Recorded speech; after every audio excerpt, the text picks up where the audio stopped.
I serve as your unit chairperson. We are here today, a bittersweet day. We are here, and it's good to see all of you here, outside of Zoom boxes and in person. But it's good that you're here, but it's for a bitter reason.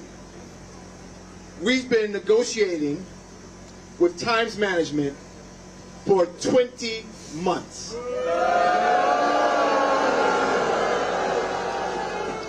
And it is because they have not negotiated in good faith that we are here. We are here because we told them that if they did not have a deal by December 8th, that we would be here. And here we are. We are not happy to be here, but we are here. We are here nonetheless in solidarity. That is the sweet of the bittersweet, that we are united, that we are here in solidarity, that over 1,100 members of our unit affirmed that we need better wages, that we need a performance evaluation system that works for everyone evenly, that we have a remote work from home and health and safety environment that keeps our members safe, that acknowledges that yes, we are still in a pandemic.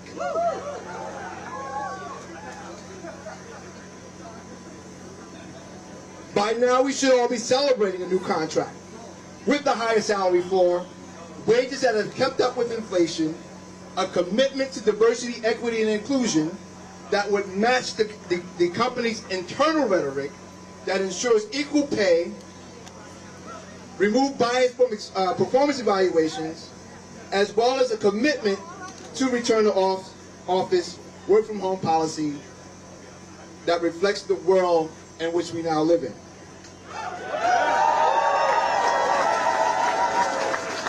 After 20 months, we should be here celebrating a fair deal for guild workers. Instead, we are here standing in front of our offices without these commitments, without these protections, and with a salary that is worth less than it was in 2020. How did we get here? By the way of management negotiators dragging their feet, arguing ad nauseum, trying to avoid identifying who is an underrepresented worker, using flawed analytical methodology that had industry experts saying, and I quote, LMAO, that's so dumb. They use that to try to explain away racial bias in their performance review system. They propose to double down on the same flawed performance review system. They walked away from the bargaining table last night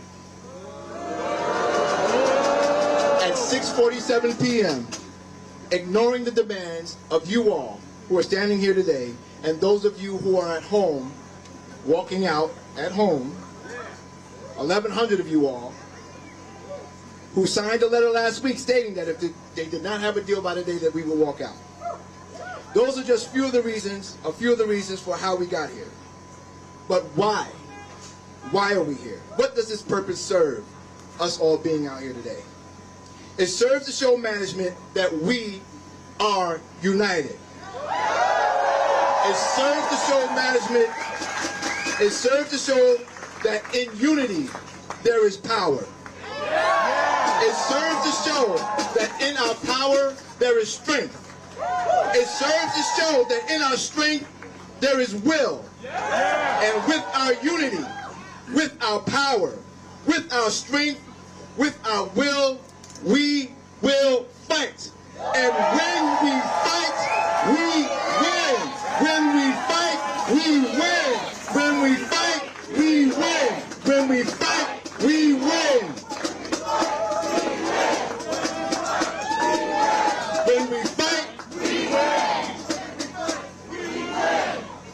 So we're going to move ahead with the program now. We have a number of speakers to come to explain to you and to tell you more about why we're here and what we can do to serve the purpose of us getting a fair contract. So next up, I'm going to bring to the podium Jenny Brentas.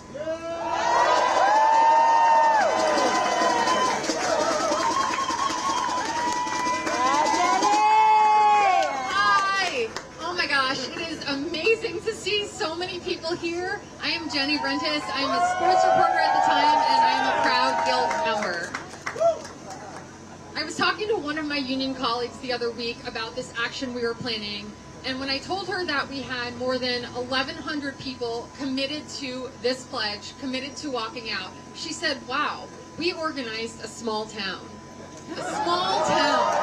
That is the number of New York Times colleagues, guild employees who have agreed to walk out from work today for each other and for a better workplace. When I started at the New York Times less than a year ago, I did not think I would be standing on a picket line today. But I also didn't think the company would refuse to agree to a $65,000 salary floor, which is necessary to ensure our workers don't have to come for money, don't have to be part of, or work a second job to be part of the New York Times. That is essential to having an equitable newsroom. I didn't think the company would insist on running our healthcare fund at an unsustainable loss. I didn't know then that our performance review system was systematically discriminating against my colleagues of color. I also didn't know that our bosses would characterize us as greedy when asking for fair pay, while they've given $150 million in stock buybacks, money out the door to investors. But I'm here today to talk about our solidarity. While we are disappointed and dismayed in the company, what gives me great hope is all of the people standing here today. Yes, there are some of the most famous bylines in the world taking part in this work stoppage. But I want to recognize the people who took an even greater leap to be part of this. Our temp and casual employees.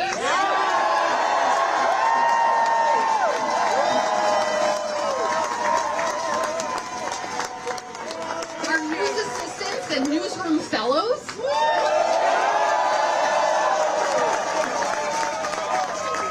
People on company-sponsored visas. Our security guards and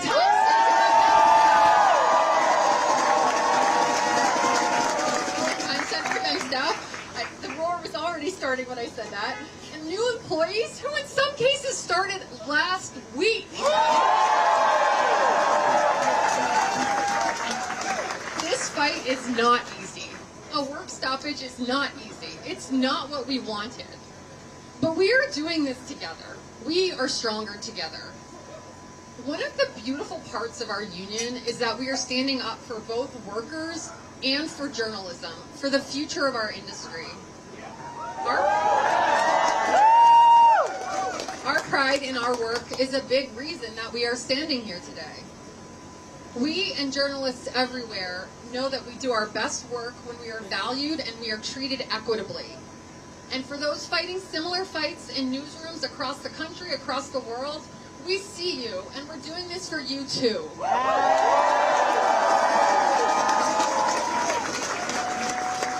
Today, my pride comes from standing up for a better New York Times with more than 1,100 of my colleagues. And yes, that is equivalent to a small town, but even better, it's a large and incredibly united union. And together, we will win a fair contract.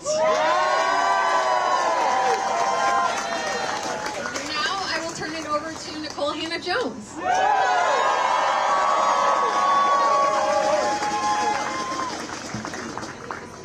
I'm old school. I'm not on my phone. I'm on paper.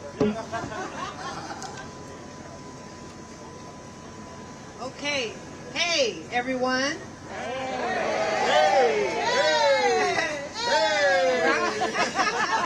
My New York Times Guild colleagues, for those of you who don't know me, my name is Nicole Hannah-Jones. I'm a staff writer at the New York Times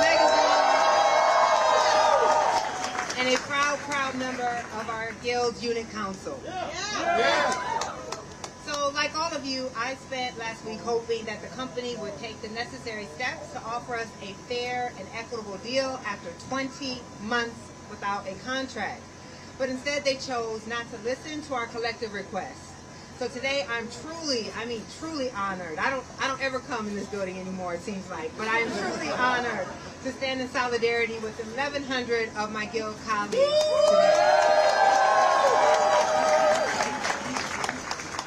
Because I'm not angry, I'm just deeply disappointed by our company's negotiation team. But I've been equally awestruck and inspired by the tireless efforts of our bargaining committee. If you're on the bargaining committee, could you just shout right now, please?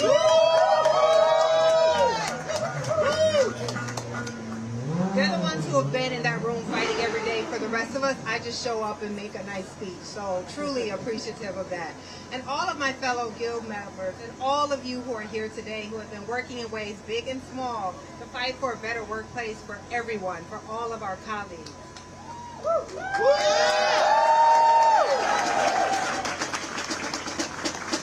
It's important to note, as you all know, that this is not a decision that the Guild came to lightly. But when asked to sign the pledge, I, like so many of you, did not hesitate. And I want to tell you why, briefly, it's so important to me that I signed this pledge and that I'm here today. First of all, I come from a long line of union members and activists. I literally grew up attending union meetings with my mom, who was president of AFSCME Local 3289 in Iowa. My father was a member of the Amalgamated Transit Union, and my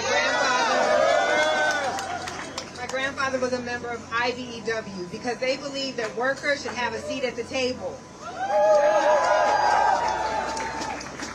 And these were working class folks who understood that if workers could not bargain about their conditions, they would never make an equal pay for a good day's work.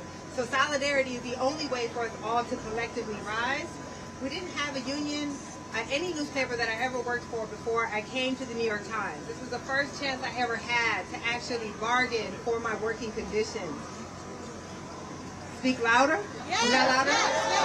Sorry. No one has ever said I wasn't loud enough before. Okay. So what I said was, I've never had a chance to work at a newspaper or any job that had a union until I came to the New York Times. And so as soon as I had a chance to join the Guild, of course I signed up. And it's that same spirit in which I was raised in a union family, raised in people who believe that workers should have a say in the conditions, that I joined the union, the Unit Council. We are here because we love the New York Times and because workers are the heart of the New York Times.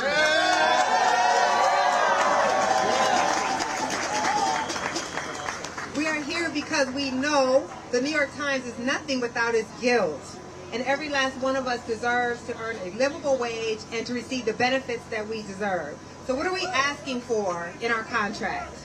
We want a $65,000 salary floor for all Guild positions.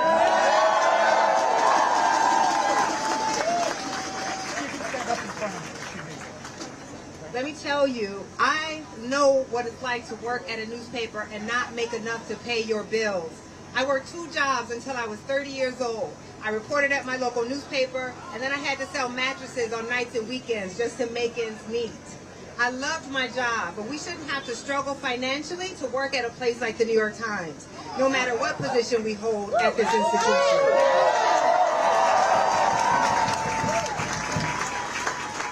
A floor like this for all of our colleagues, my friends at the security desk, the news assistants that make all of this run, who give their physical, mental, and emotional space to this place every day, that kind of floor will go a long way toward ensuring all of our unit members get the livable wage they deserve and can live in the city. Yes. Yes.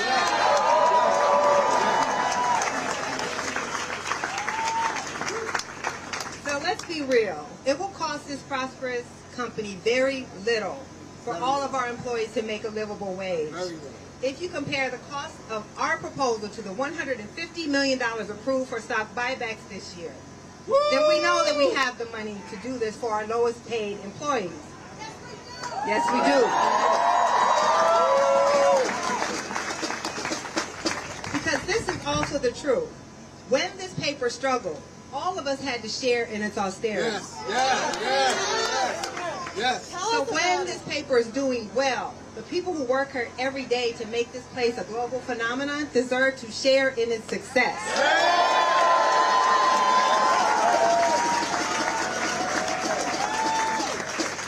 This speech is longer than I remember it being. I'm going to try to wrap it up. The other big issue, which of course is core to me and the work that I do, is we're asking that a committee on diversity be established to identify groups underrepresented at the company and formulate recommendations for hiring. Our company rejected our proposal for a committee that also looks at management positions in the cases where they directly oversee Guild staff. Listen, a diversity initiative that doesn't touch management is not a diversity initiative.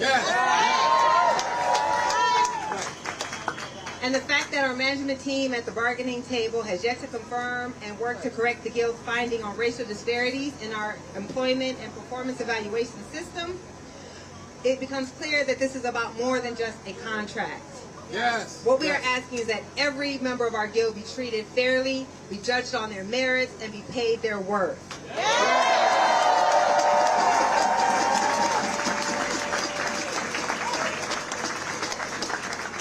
A fair contract is a statement that the company can make all of us, its workers, present and future, people who are proud to work at this institution. It's about paying people wages to make it possible to live in New York City and work for this esteemed newspaper without needing a financial safety net or personal family wealth, which many of us do not have. The New York Times management says they can't offer us any more than what they've offered us because they are thinking about the longevity of the company. Trust me, no one is thinking more about that than us. By investing in us, the very people who make the company's product so excellent, that is how you truly demonstrate a commitment to our longevity. So I stand with all of you who are here demanding a contract now that reflects that, and I couldn't leave this microphone without also declaring my solidarity with the 48,000 academic workers at the University of California on strike right now.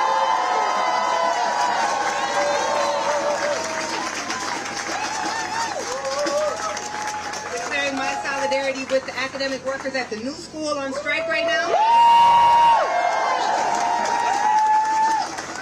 And declaring my solidarity with all union workers who are fighting to improve the working conditions for all of their colleagues in solidarity. Thank you.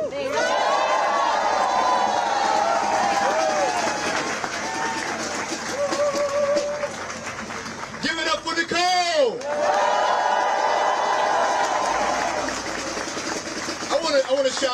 I want to shout out some people who are here today who have been on a picket line for about, I think, over a month now.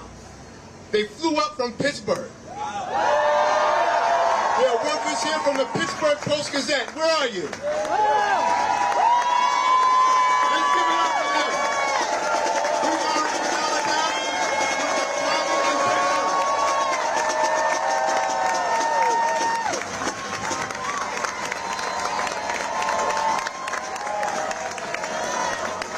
At this time, I want to bring up to you someone who I consider a friend, and I consider a mentor as well in union work.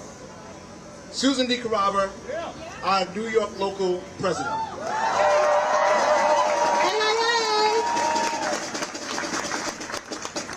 Who's got the power? We got the power. What kind of power? Union power. Who's got the power? We got the power. What kind of power? Union power. All right, News Guild of New York is in the house and in the streets.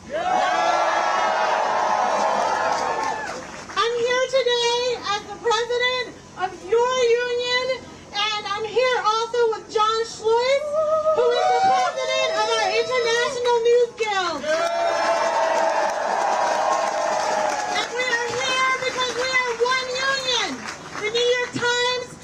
leader in journalism because of all of you. Yes. And we are one union, one news outlet, one bunch of workers who are demanding our rights and ability to work and be paid fairly for the labor that we contribute to the bottom line of this company.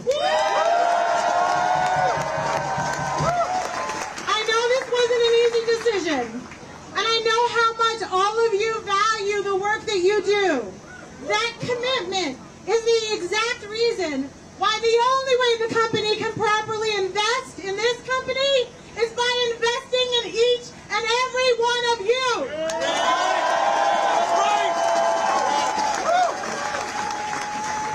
So on behalf of your 5,000 colleagues in newsrooms across this great city of ours, and on behalf of all of our colleagues across the country, and especially our Times Tech colleagues who just walked out to join us, we want to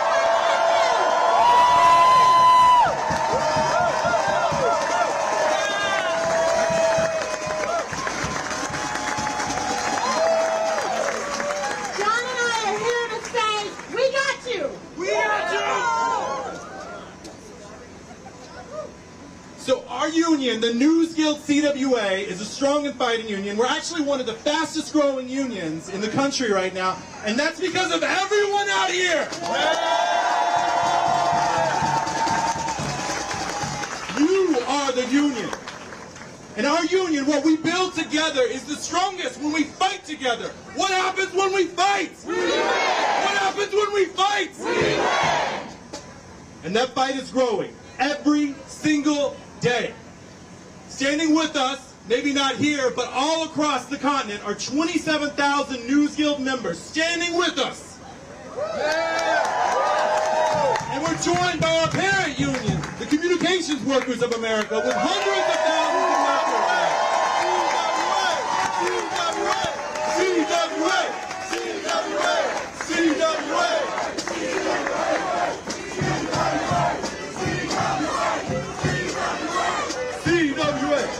The entire News Guild is watching and supporting this fight, from Toronto to San Juan, to Los Angeles, to Pittsburgh, to Fort Worth, Minneapolis, Seattle.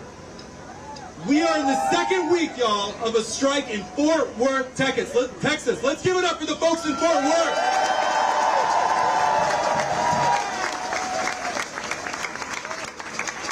And as Bill said earlier, we've been on strike in Pittsburgh since October. We're fighting for affordable health care and health insurance and a reversal of the legally imposed conditions.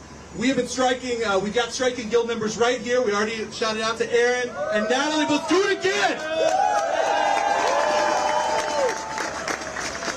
And we don't want to go on strike, but management isn't listening to us. This is the bravest thing that we can do. By withholding our labor, we are sending a clear message. They can't just give out stock dividends and buybacks like candy to shareholders and not give us a fair share.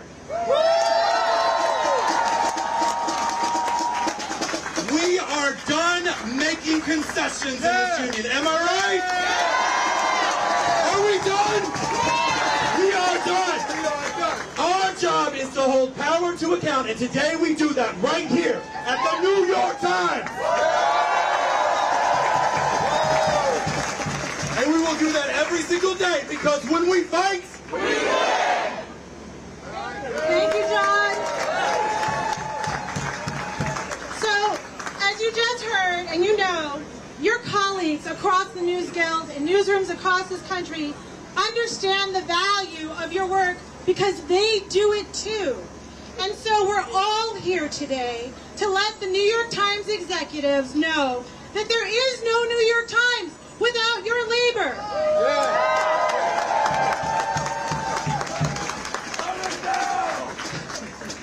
Each and every one of you, from the security guards who keep us safe to the advertising folks that sell the ads that keep this great enterprise going, to your friends in the Times Tech Guild and at Wirecutter, to every single newsroom worker from casual to correspondent, we are all here today because your labor is an investment the New York Times. And now the New York Times needs to invest in you. I want to make something really clear here. It didn't have to be this way. No, it didn't. We know that. No, it didn't. Times Management over the past 20 months had many opportunities, thanks to your amazing, stellar bargaining committee. Let's hear it for them. They had the opportunity to give us proposals that address your real and immediate needs and concerns. Now, they need to know that they need to make better choices. Yeah. Or else they won't be able to issue double dividends to their stockholders. They won't be able to do $150 million in stock buybacks. $150 million, by the way, which would have paid for the entirety of our contract. They won't be able to increase executive compensation by over 30%. They can't do it without your labor. We are stakeholders too. And whether we're in the newsroom or in the lobby, whether we're in the street or at the bargaining table, we know our worth and we are here today to demand our fair share.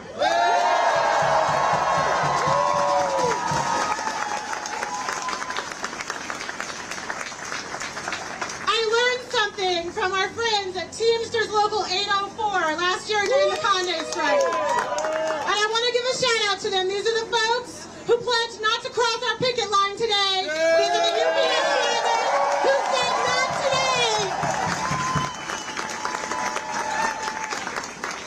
They told us that when they pull up to their negotiations, when they pull up to the bargaining table, they don't settle for crumbs. They bring their knife, their fork, and they don't leave the table till they have a full plate. Yeah. So guess what we're going to do?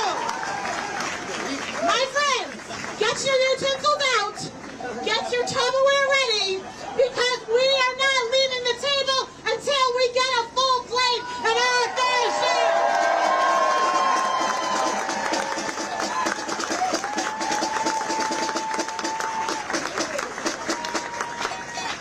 It's been said before, much more eloquently, by Nicole and so many others who are going to be speaking today. But the New York Times is all of you. You are the people who breathe life into the Gray Lady, and you give it the capacity to reach millions of people around the globe. Meredith and AG must pay the bill that's due for 2 years of work without pay through a pandemic, covering racial and social injustice and a pandemic, and through astronomical rises in the cost of living.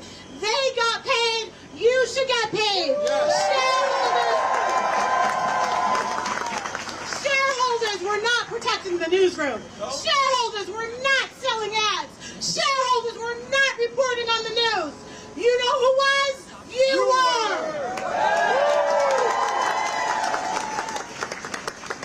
And you do it with honor and integrity and commitment and ethics and loyalty to journalism, to your professions, and to the readers. And you do it every single day without fail, except today. Because today, we're telling the New York Times, we won't allow them to take advantage of your loyalty. Without the work of our members at the News Guild of New York, without the work of all the workers, frankly, at the Times, this place is an empty building.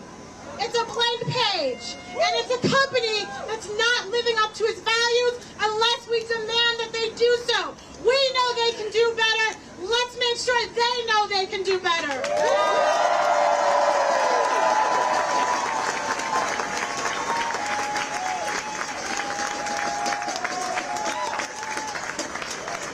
So we're here today to tell the New York Times what we want. So what do we want? And when do we want it? What do we want? When do we want it? And who's got the power? We got the power. Who's got the power? We got the power.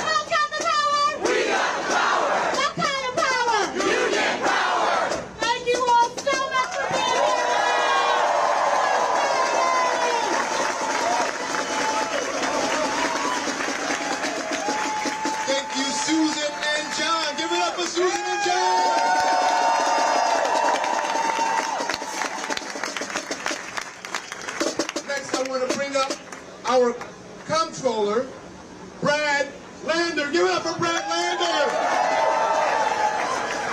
Show me what democracy looks like. This is what democracy looks like. Show me what solidarity looks like. This is what solidarity looks like. Show me what a union looks like. This is what a union looks like. I'm New York City Comptroller Brad Lander, and I am so proud to be out in solidarity with you today.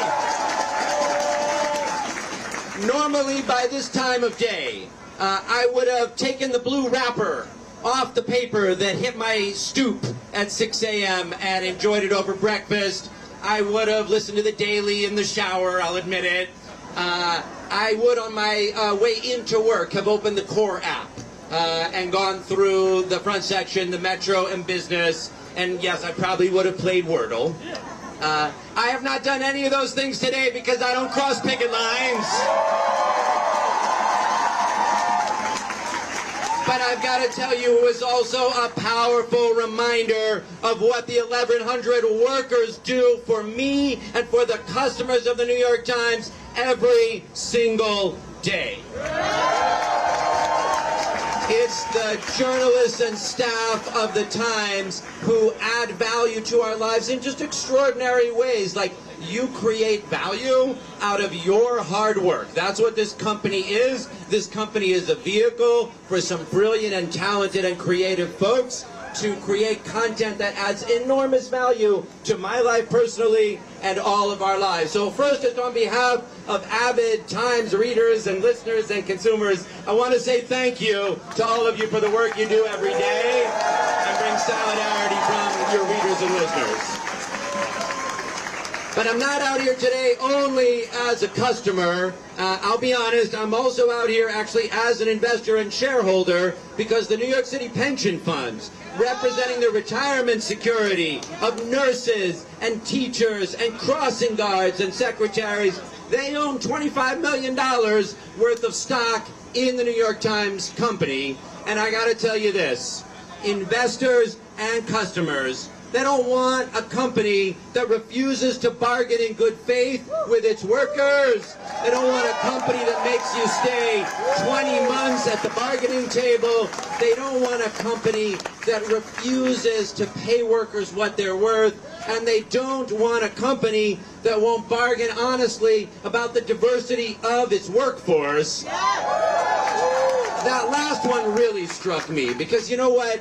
Diversity, equity, and inclusion is not a brand strategy. It is a fundamental compact with your workforce about what you believe fairness and opportunity genuinely looks like.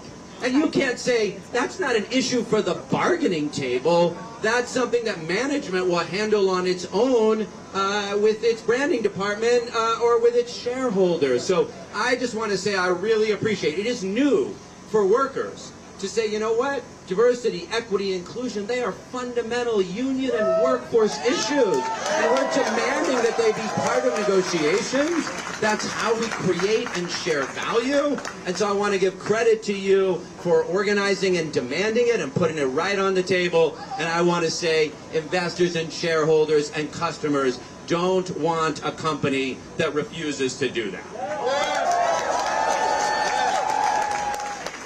I recognize that it's scary to walk out, and I really want to honor that. You know, I think some people out in the media might think, oh, it's like fun for workers, and we're fired up out here. There's great energy, but look, it is, it's frightening. You know, a lot of you are folks who are temps, who are newer workers, who are lower paid, who don't have maybe as much confidence. And so I just want to say thank you for your courage, in all of you who signed on and all of you who are out here today.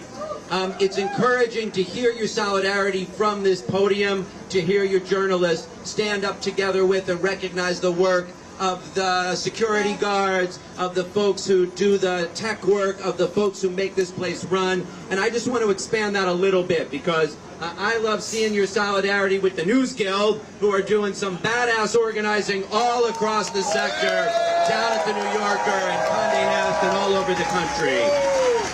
I love your solidarity with the communications workers of America. I wore my red today, and it's great to be here with Dennis Traynor. because New York Times journalists, in solidarity with the folks that lay the cable that make the modern telecommunications industry run, that's what solidarity looks like. Because you know what? It's not just at the New York Times that you're fighting. We can build an economy where workers are respected and paid what they are owed. We can build an economy where diversity, equity, and inclusion aren't just buzzwords, but where they're a fundamental part of the companies and the workplaces that we are building. And we can build that all throughout the economy. And you know what? That would be really fantastic for customers. That would be really rewarding for investors and shareholders, for those nurses and firefighters who depend on growing value of just like the kind that you create. So I again want to say thank you, because the 1,100 of you that signed and all of you are out here today, you're not only out here for your own contract and for your own jobs, you are out here building a sector and building an economy that works for all of us. Thank you so very much. Proud to be out in solidarity with you. Hoping to get back to being able to play Wordle again soon. Thank you so much. Brandlander, give it up for Brandlander! I just want to make sure everyone understands that the 1,100 people, over 1,100 people, who signed the pledge to walk out today, everyone here on the sidewalk who works for the New York Times, we're not here on a sick day.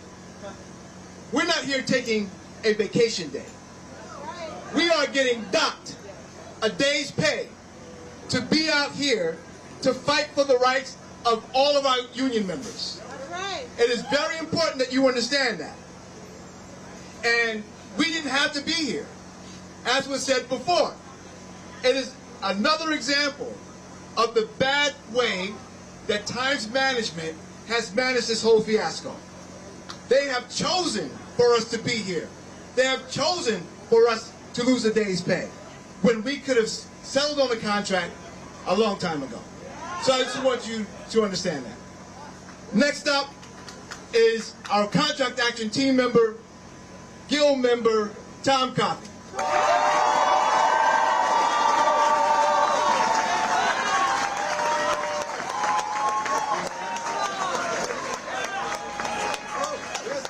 All right, thank you. Can you hear me? Closer to the mic. Can you hear me? Yeah. All right. First off, I want to thank Bill Baker, our unit chair, whose leadership and steadiness through this entire process has been awe-inspiring. And I think I speak on behalf of everybody when I say we are enormously grateful for everything you have done. Now, speaking for myself, this summer I marked my 25th anniversary at the New York Times. I started working here in 1987. To mark that event, the company sent me, Bill, you want to hold that up? That is a tote bag, a New York Times tote bag that the company sent me. Well, it's a nice, I don't want to hate on the tote bag, it's a very nice tote bag, I do appreciate it.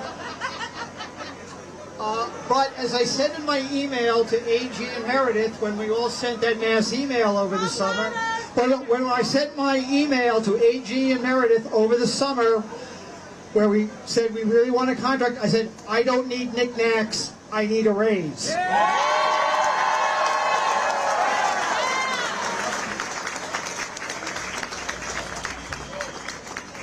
Over the years, we have made a lot of givebacks to the company to make sure it stayed in operation.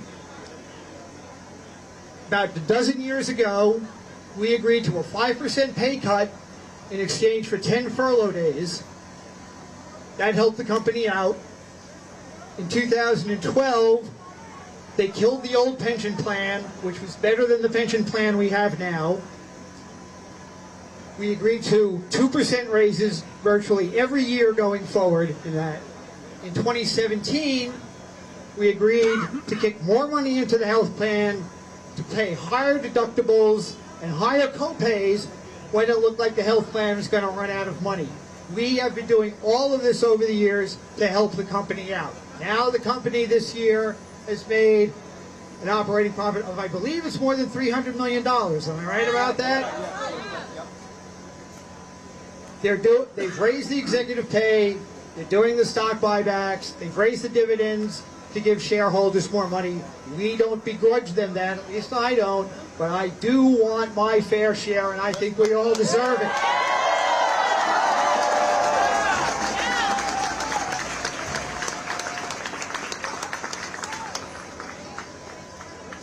When I started at this company in 1997, it was mostly a newspaper. And there were signs in on bulletin boards in the newsroom talking about our mission statement. The mission statement of the New York Times was, every day we want to produce the best newspaper in the world. Now you would say, we want to, day in and day out, be the best news organization in the world. We do that.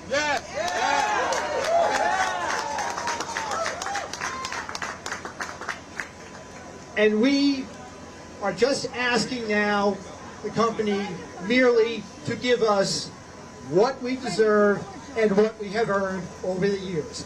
Thank you very much. Give it up for Tom! Next up to the podium is our CWA District 1 Vice President, Dennis Trainer.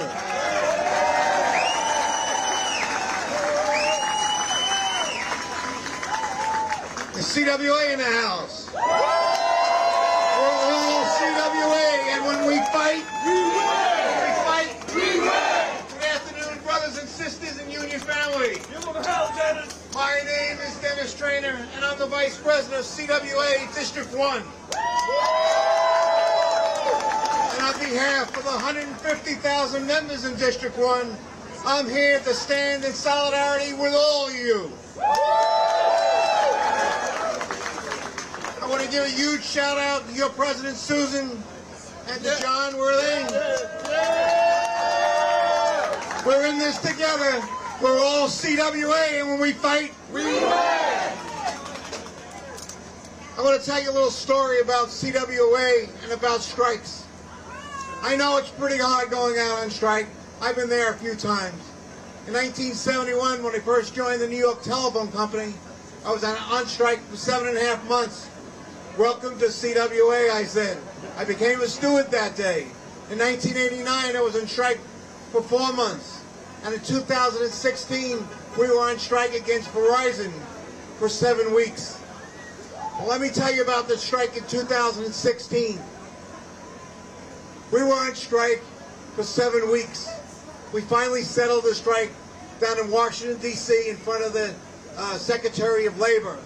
And the CEO of Verizon was at that meeting with us when he settled. And he told us at that meeting, I didn't realize that I was fighting the whole union movement when I took you on.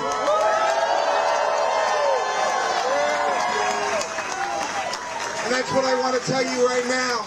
You may be 1,100, and as one of the speakers said earlier, you're like a small little town. You're a big city. Yeah. And CWA is behind you. The labor movement is entirely behind you. You will have Mario Salento, from the president of the AFL-CIO, speak in a few minutes. I'm sure he'll tell you that the whole entire AFL of New York State is behind you. But what's so important is that New York Times will know the whole labor movement is behind you.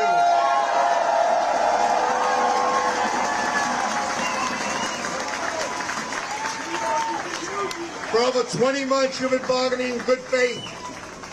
And what this company is doing to you is outrageous. For almost 2 years, you have worked without a raise. This has to stop now. We have to make that demand. We want a contract, and as Susan said, a full plate. It's time that the New York Times gives us a fair share, gives us a fair contract. The company is telling Wall Street what a successful operation they have. They're paying the executives millions of dollars in salaries and benefits, and they're not willing to give you a fair share. Again, this is outrageous. Are we going to let them get away with this? No! What are we going to do? We fight? We win! That's right. You deserve better, because you do the work. What makes the Times such a success and such a respected institution is in the newsroom. It's in the executive staff, journalists, reporters, columnists, editors. You're the best of the best, and you deserve a fair share.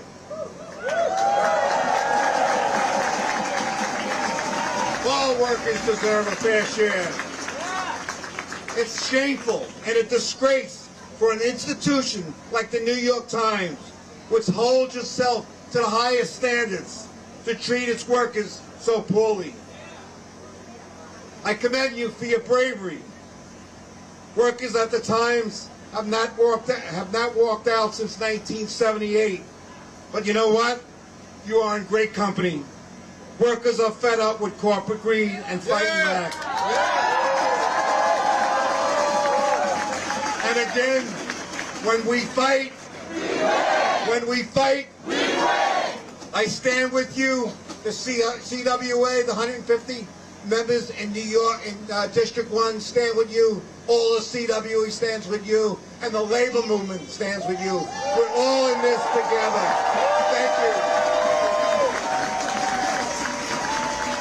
Thank you, Dennis. Give it up for Dennis.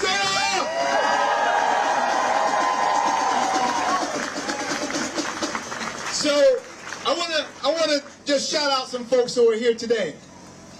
Some of our union colleagues. CWA, where you at? RWDSU, where are you? Shout out to RWDSU. Harper's Union, UAW 2110. The Freelance Solidarity Project. The Coalition of Labor Union Women. Teamsters Local 804. The Mayor's Union. New York State AFL-CIO. And right here, when we left this building in March of 2020, Dean and DeLuca had closed, and there was no one there. Since we've come back, there's an Amazon Starbucks over here right now, on the corner, right here, 8th Avenue and 40th Street. Hold on.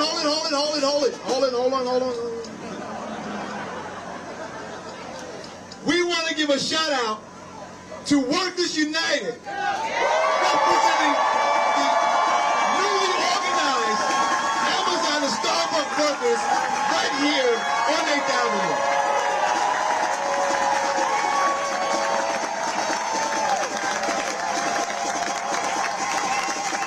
All right, next up are our brothers and sisters from the tech unit. And representing them is Carrie Price.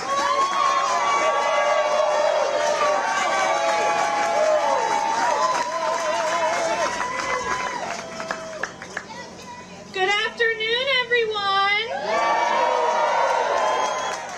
My name is Carrie Price, and I'm a software engineer and member of the Tech Guild here at the Times. Today, members of our Tech Guild unit are here taking a collective 1-hour lunch out in support of this Times Guild walkout and in solidarity with our union siblings' demands. When you talk to tech workers about why they work at NYT, one reason comes up again and again: the mission. The opportunity to share elevators and Slack channels with those who create incredible journalism is something you can't find at many other tech companies. It's certainly one of the reasons I chose to start my career here 9 years ago, and I still feel that way today. The Tech Guild was so excited to join the union family when we overwhelmingly won our election in March. Bargaining our first contract has been fulfilling, but also disheartening. We've put in countless hours to draft good faith proposals, create transparency in our processes, and prepare ourselves to bargain productively. Management has responded with a bare minimum and engaged in a pattern of disrespect towards our collective rights. It's difficult to watch an institution with a reputation for respect and integrity resort to bad faith tactics and hide behind high-priced attorneys.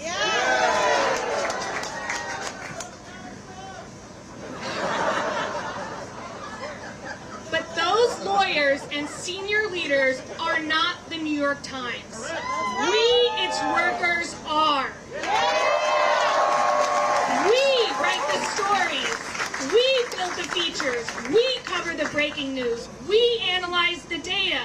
We bring ideas to life, and we make sure the systems don't come crashing down in the middle of the night. They can't be the New York Times without us, try as they might. What's become exceedingly clear is that actions speak louder than words. Management's platitudes and promises don't have the same impact as the protections of a strong contract. And asking to be valued doesn't seem to have the same impact as demonstrating that value with a good old-fashioned work stoppage.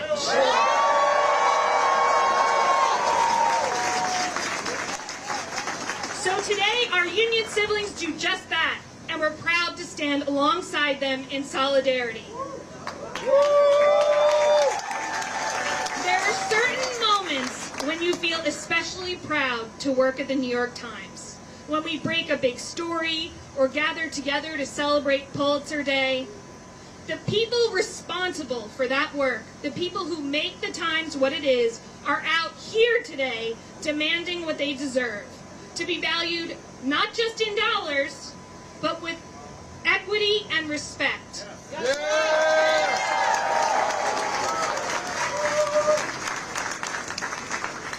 When something breaks in the tech world, we sit down and discuss how we can improve our systems so that it doesn't happen again. I'd suggest our senior leaders take time today to review how they failed our Times Guild siblings and how they can make things better for this and any other future negotiations with our union.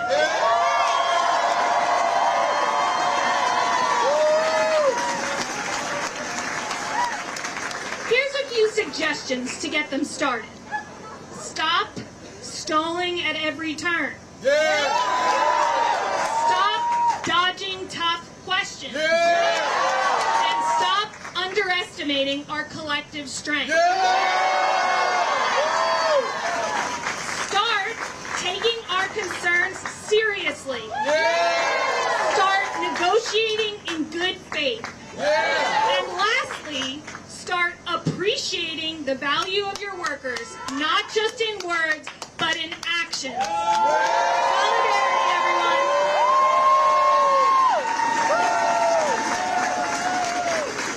Thank you, Carrie. Give it up for Carrie! Okay, he was here. We were out here, I think it was last year we were out here because for the same reasons almost. Wire cutter. Was it wire cutter while we were out here? Yeah. We were here. Put it out. We were here. He was here when in 2017 when we were saving jobs and we walked out 2017. He had a bullhorn in the middle of the newsroom that management didn't like too much, but whatever. And he's here again today. Mario Salento, President, New York State AFL-CIO. Thank you. Thank you. Time does go fast, huh? Get old quick. I should start off by saying I am proud to be here for a lot of reasons. First is I'm a 32-year member of the Washington-Baltimore Newspaper Guild. Still pay my dues. Thank you, Dennis. More importantly, though, I want to back up something that Dennis said. And I have really one very simple message today. It's very simple. It's for all of us here today, but it's for the New York Times management to understand also loud and clear. You are not alone in this fight. your 2.5 million brothers and sisters and family members of the state AFL-CIO, of the labor movement in this state, public sector unions, private sector unions, building trades unions, upstate, mid-state, downstate, Buffalo to Brooklyn to Long Island, everywhere in between. Your fight is our fight across this state.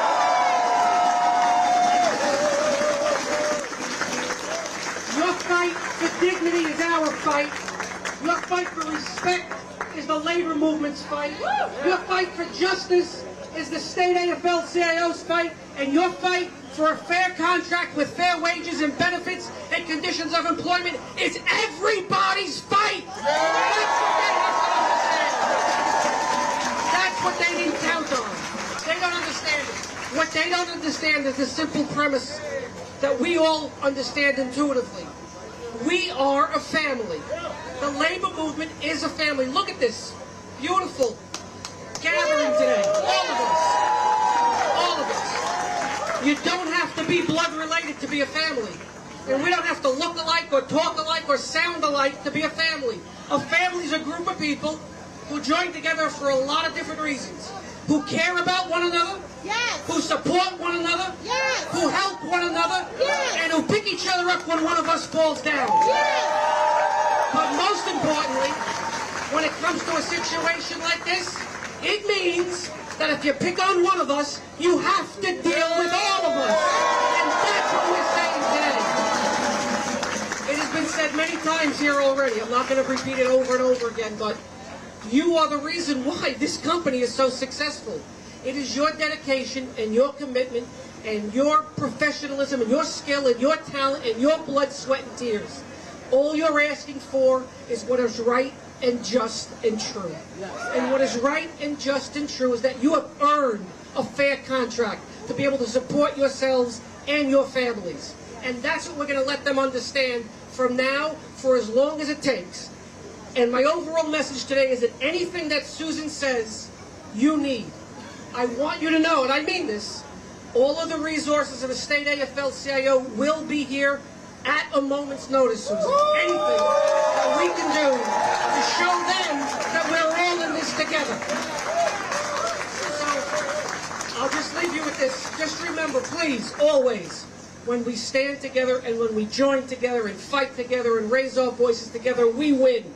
Working men and women win because together, and only together, do we have the power to raise the standard of living and the quality of life for all working people. Only together.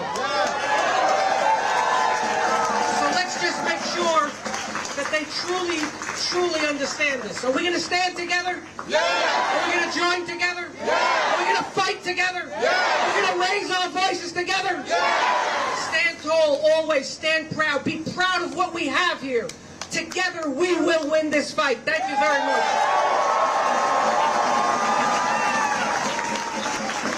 Give it up to Mario!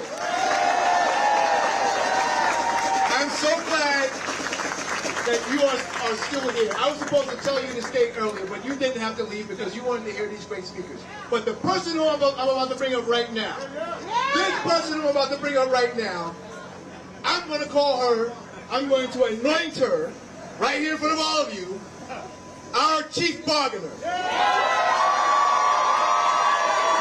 has been anointed chief bargainer. She has numbers in her head that you couldn't imagine. Stacey Cowley.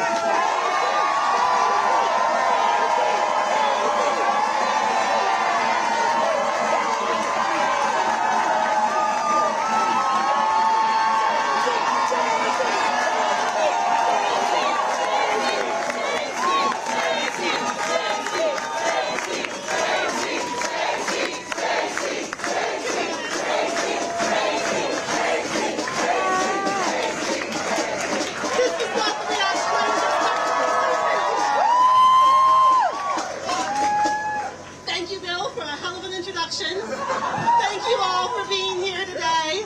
I'm Stacey Cowley. I'm a business reporter here at the Times. And I'm one of 11 of your colleagues serving on our bargaining committee. This is a day for us of really mixed feelings. None of us us want to be here in this position. This walkout is a really painful step for all of us taking it. But it's also a day of solidarity and a day with a few things to celebrate. In particular, it's been inspirational these last few months how we've all come together to uplift, support, and protect each other.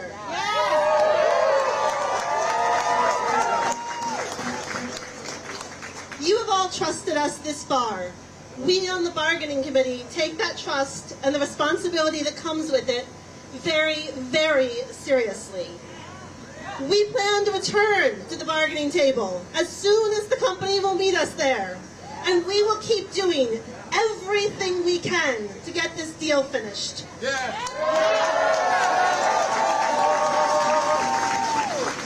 We saw momentum in negotiations this week. We hope it continues.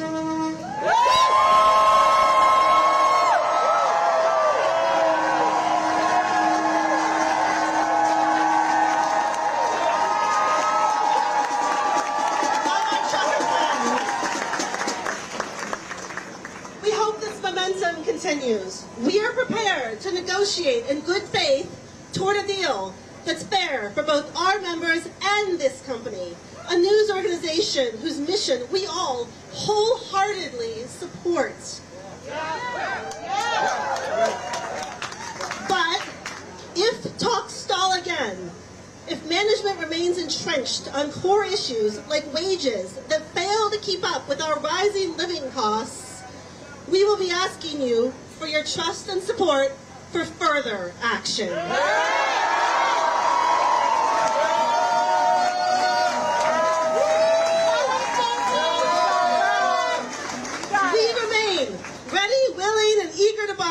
Including in more marathon sessions like the ones we've had this week, and we will do everything we can at the table to reach a fair deal. We have been so honored by the faith you all have put in us during these negotiations. But if management continues to dig in on unacceptable proposals, though we seriously hope not to reach this point, we may be forced to call a strike authorization vote.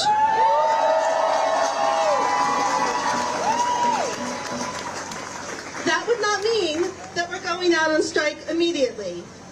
Rather, it would be us asking you to give those of us on the bargaining committee the ability to call a strike only if we determine that that is the only way we can secure the deal we deserve. Whatever it takes!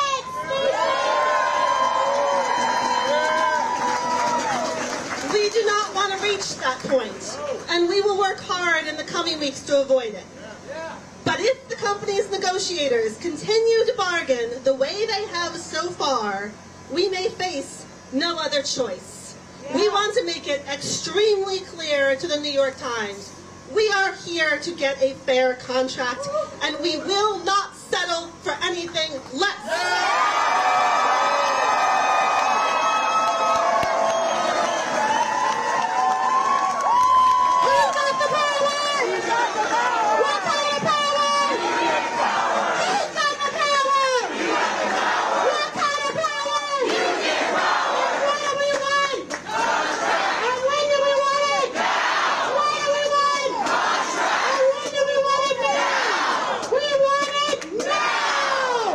Okay, don't go anywhere.